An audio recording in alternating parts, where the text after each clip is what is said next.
Ele tinha dopado ela e interrompido a gravidez dela à força. Ao perder o bebê, Neide foi consumida por um ódio feroz e um desejo de vingança que resultaria num crime bárbaro.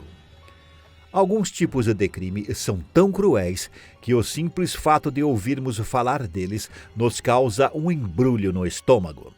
Na história do nosso país, infelizmente muitas pessoas se tornaram vítimas de pessoas más e perderam suas vidas em atos bárbaros.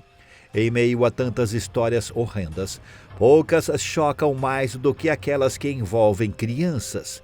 E foi por isso que o Brasil parou nos anos 60, quando um caso de amor e traição resultou em ódio e vingança, e a pessoa atingida era a única inocente da história.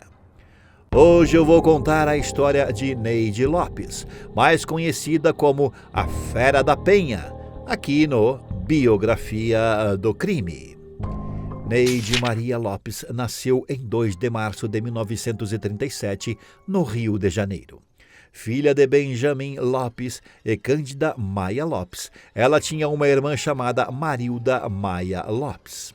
Durante a infância, Neide era uma criança muito solitária. Seus pais não deixavam que ela convivesse ou brincasse com outras crianças, e a justificativa disso era protegê-la. Neide era muito sozinha e, conforme foi crescendo, a sua companhia passou a ser os livros. Neide lia bastante histórias de investigação policial e contos. Na adolescência, ela teve um namorado, mas esse relacionamento durou muito pouco tempo. Neide não era uma mulher considerada atraente. Em principal, o seu nariz era fora do padrão da beleza. Ela também fumava muito e tinha alguns episódios de depressão. Na fase adulta, ela era uma mulher introvertida que ficava mais à vontade com os livros do que com as pessoas.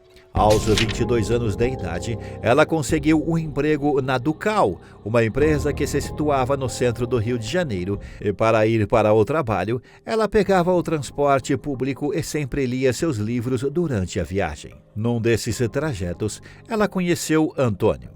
Ele e Neide sempre se viam nessas viagens e trocavam olhares, até que Antônio foi falar com ela. Ele tinha 27 anos de idade e trabalhava como motorista de ônibus e se apresentou para ela como um homem solteiro. Neide se interessou por Antônio e os dois começaram a conversar em todas as viagens, até que seus encontros se tornaram românticos e eles começaram a ir para lugares bonitos do Rio de Janeiro. Por mais ou menos 3 meses, o romance dos dois avançou e Neide estava nas nuvens. Ela estava apaixonada por Antônio e tudo parecia perfeito, até que ela fez uma descoberta que mudou tudo. Um homem se aproximou de Neide numa certa tarde e falou que Antônio era casado.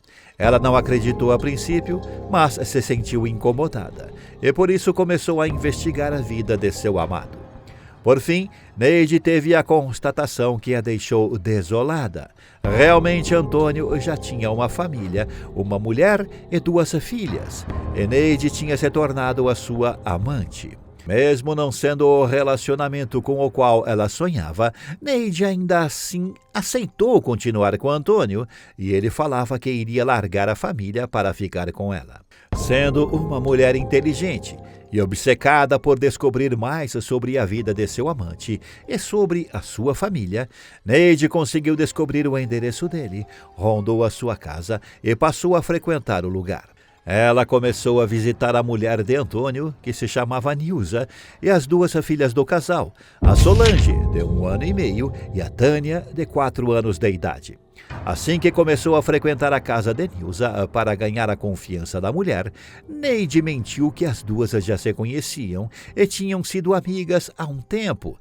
E sem querer ser indelicada, Nilza acreditou e fingiu que se lembrava. As 2 começaram a se ver com frequência, já que Neide ia visitá-la em várias tardes. De tanto ir à casa da mulher, Neide se tornou próxima dela e também conquistou a confiança de Tânia. Certo dia, como já estava íntima de Nilza, Neide perguntou como ia o casamento dela, e Nilza disse que ia bem, que tinha problemas, como qualquer outro casamento, mas que vivia bem com seu marido. Durante essa conversa, Neide também descobriu que a felicidade da vida de Antônio era Tânia, Taninha, como a chamavam carinhosamente. Antônio não sabia que a mulher e a amante estavam tão próximas. O tempo passou e Nilza começou a se sentir mal. Ela falava sobre isso com Antônio e começou a se preocupar. Quando passou a desconfiar que aquele mal-estar poderia ser devido a uma gravidez, ela fez um teste e deu positivo. Então, Neide se desesperou. Neide perdeu a virgindade com Antônio e isso era algo muito mal visto para uma mulher solteira naquela época, ainda mais para uma amante. Assim que descobriu a gravidez, Neide ficou assustada, pois sabia que ia ser julgada. Mas também ficou feliz. Ela queria ter um bebê. Como sabia que o filho era de Antônio, ela contou para ele, mas a reação do Antônio foi oposta à sua. Ele não queria ter um filho com ela. Os dois discutiram, pois Antônio queria que ela interrompesse a gravidez, e então se afastaram. Durante cerca de 2 meses, Antônio sumiu, até que ele voltou a encontrar Neide e disse que tinha pensado melhor e que agora queria ter o filho com ela. Ele voltou a ser o homem gentil que tinha sido nas primeiras semanas do namoro, até que um dia disse para Neide que queria que ela conhecesse mais o seu círculo de amizades. Antônio surgiu certo dia e disse que ia levar ela para conhecer um amigo seu. Eles foram para um determinado local. Ela tomou algo e se sentiu tonta na viagem de volta com Antônio. Durante 2 dias ela ficou de cama e Antônio sumiu durante 1 mês. Quando voltou, ele perguntou como estava indo a gravidez e ela apenas respondeu que tinha perdido o bebê. Neide é sucinta na resposta que dá para Antônio, mas no seu íntimo ela sabia que ele tinha causado aquilo. Ele tinha dito que iriam encontrar o seu amigo, mas, na verdade, ele tinha dopado ela e interrompido a gravidez dela à força. Ao perder o bebê, Neide foi consumida por um ódio feroz e um desejo de vingança que resultaria num crime bárbaro. Neide começou a se interessar bastante por um abatedouro que ficava próximo à casa de uma amiga sua, uma mulher chamada Zizélia. Ela sempre perguntava como funcionavam as atividades no local. Além disso, Neide foi a uma loja de armas e comprou uma calibre 32. Após tanto tempo de proximidade com a família Antônio e de arquitetar o seu plano horrendo, Neide o colocou em prática. Numa certa tarde, ela ligou para a escola em que Tânia estudava, se passando pela mãe da menina, e mentiu que estava doente e que uma amiga, chamada Odete, iria buscar a filha. A diretora da escola acreditou na mentira. No horário da saída, Neide, se passando por Odete, pegou Tânia na escola e a menina não ofereceu resistência. Afinal, já conhecia a mulher que ia sempre à sua casa. De mãos dadas com a menina, Neide caminhou pelas ruas da cidade e foi até a casa de sua amiga Zizélia. Lá, ela pegou uma tesoura emprestada e cortou os cabelos de Tânia, falando para Zizélia que a mãe da menina tinha pedido para ela fazer aquilo. Depois de passar um tempo na casa da amiga, que já estava achando aquela situação bem esquisita, Neide voltou a caminhar pelas ruas com a Tânia.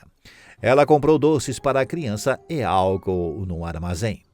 As duas se sentaram num banco de praça e ficaram ali até anoitecer. Durante a noite, Neide levou Tânia até o abatedouro. Quando se deram conta do sequestro, os pais de Tânia começaram a procurar a menina até que Antônio ligou para um amigo seu, que era jornalista, e disse que sabia quem tinha levado a filha, mas que a pessoa que a levou não teria coragem de machucá-la. Ele estava errado. No abatedouro, Neide empurrou Tânia, que caiu no chão, machucou o braço e começou a chorar. Tânia tirou a calibre 32 da bolsa e disparou na nuca da menina. Em seguida pegou álcool, fósforos e ateou fogo nela. Neide fugiu e o fogo e cheiro de queimado atraiu as pessoas que trabalhavam no abatedouro. E foram elas que encontraram o corpo de Tânia. O crime tinha sido descoberto e a polícia já estava atrás de Neide, porque Antônio tinha admitido que ela era a sua amante, antes de saber que a filha já não estava mais viva. Os policiais foram direto para a casa dos pais de Neide e pouco tempo depois ela chegou, pedindo para lavar os sapatos que estavam eslameados. Neide foi levada para a delegacia e lá o interrogatório começou. Ela negou o envolvimento no crime e inventou que quem devia ter feito isso era a amante de seu noivo, uma história completamente desconexa. A polícia sabia de seu vício em cigarros, por isso deixou ela sem fumar e em pé durante todo o interrogatório, que durou 12 horas. Por fim, Neide declarou: "Eu não vou dizer nada. Agora, sabe de uma coisa? Eu queria matar a família toda. Infelizmente, eu não tive tempo." A confissão de Neide deixou a população revoltada e ela teria sido linchada se a polícia não tivesse transferido ela à penitenciária Lemos de Brito. A mídia ficou em cima do caso e a população clamava por justiça. Muitos jornais publicaram a foto do corpo de Tânia, o que deixou as pessoas mais descrentes e sedentas por justiça. Então, Neide foi condenada a 33 anos de prisão. Enquanto estava presa, Neide tinha uma televisão portátil e passava os seus dias assistindo e costurando roupas para uma boneca que ela tratava como uma criança de verdade, como se fosse a sua filha. Ela teve um bom comportamento durante a sua pena e saiu da prisão após 15 anos. De volta à liberdade, Neide foi viver com os pais e seu nome nunca mais voltou à mídia porque ela vivia de forma muito discreta. Após a morte dos pais, o comportamento de Neide continuou o mesmo. Ela vivia de forma muito reclusa e nunca abria a janela do apartamento do segundo andar onde vivia. Ela faleceu no dia 2 de maio de 2023, no Rio de Janeiro, aos 84 anos. Em paralelo a isso, Antônio continuou com Nilza e eles tiveram mais 2 filhos. O casal nunca quis aparecer na mídia.